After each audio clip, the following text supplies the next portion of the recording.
ईद उल फितर की true reports news network private limited की तरफ से आप तमाम लोगों को हार्दिक शुभकामनाएं। इस ईद उल फितर के मौके पर दो बातें हम आपके सामने शेयर करना चाहते हैं जो बहुत इंपॉर्टेंट है।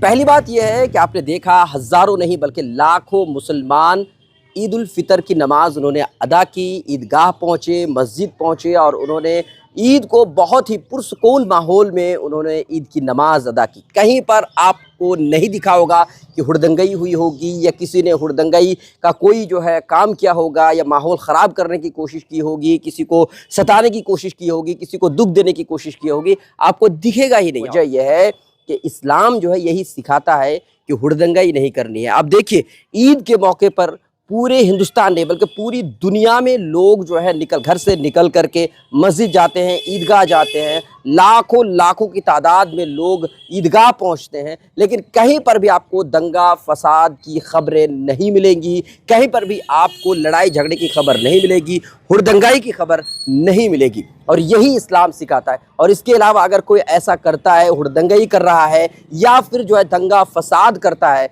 तो फिर वो मुसलमान नहीं है, क्योंकि इस्लाम इस बात की इजाज़त देता ही नहीं है। तो बस मैं आपको ये बताना चाह रहा था कि ईद की दो ईद है, ईद उल फितर है और ईद उल अज़हा है, और इस दोनों मौके पर लोग जो है मुसलमान जो हैं वो घर से निकलते हैं बिना किसी को डिस्टर्ब किए हुए पुरसुकून माहौल में ईद की नमाज अदा करते हैं और घर आ जाते हैं, गले मिलते हैं, और इसीलिए इस त्यौहार को प्यार मोहब्बत बांटने का त्यौहार कहा जाता है। दूसरी बात जो मैं आपको बताना चाह रहा था, इस ईद को ईद उल फितर कहा जाता है। ईद उल फितर इसलिए कहा जाता है क्योंकि इस मौके पर फितरा दिया जाता है। अब फितरा क्या मैं आपको समझा देता हूँ। देखिए रोज़े जो होते हैं वो या तो 29 होते हैं या फिर 30 होते हैं, लेकिन 30 या 29 रोज़े के बाद जो है नमाज पढ़ने के लिए जाने से पहले, ईद की नमाज पढ़ने से जाने से पहले जो है वो सदका देना पड़ता है, जिसे फितरा कहा जाता है। वो जो फितरा होता है हर आदमी पर लगभग 2.5 केजी जो है ये देना ज़रूरी होता है, लाजमी होता है। अब कैसे आप समझेंगे इसको। मेरे घर में जैसे कि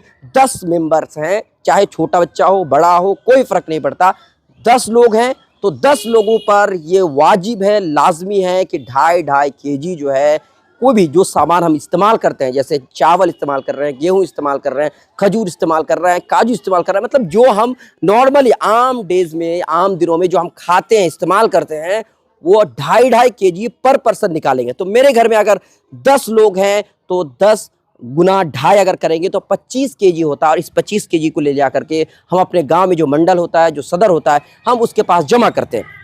और ये तमाम जो मुस्लिम सोसाइटीज़ हैं हर घर से इतना ही निकल करके जाता है, मतलब जितने भी मेंबर, किसी घर में अगर 25 मेंबर हैं, 12 मेंबर हैं, 10 मेंबर हैं, तो अपने अपने मेंबर के हिसाब से 2.5 केजी निकाल करके वो जमा कर देते हैं। और ये जो फितरा जमा होता है इसे जो है गरीबों में, मिस्किनों में, या जो लोग कमज़ोर हैं, जो ईद की खुशी में शामिल नहीं हो पाएंगे, उन लोगों को ये पैसा दिया जाता है ताकि वो ईद की खुशी में शामिल हो सके। जैसे एक बात आप समझिए, बहुत सारे मुसलमान हैं जिनके पास पैसा है, वो कपड़े खरीद सकते हैं, सेवइयाँ खरीद सकते हैं, खजूर खरीद सकते हैं, या दूसरे जो भी खाने पीने का सामान है वो खरीद सकते हैं। लेकिन बहुत सारे ऐसे लोग हैं जो कमज़ोर हैं, जो लोग जो है पैसे से बहुत कमज़ोर हैं, वो सामान नहीं खरीद पा रहे हैं, कपड़े नहीं खरीद पा रहे, तो उनके लिए ये पैसा, ये जो सदका दिया जाता है, फितरा दिया जाता है, वो जमा होता है और उन्हीं लोगों को दिया जाता है। ये ज़कात नहीं है, बल्कि ज़कात से बिल्कुल अलग है।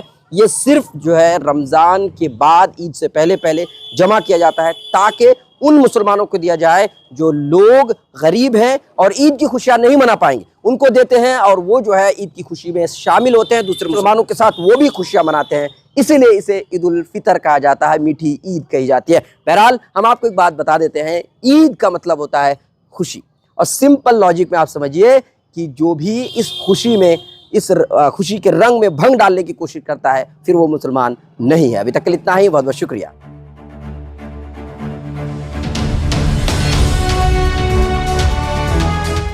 ट्रू रिपोर्ट्स, सच आप तक।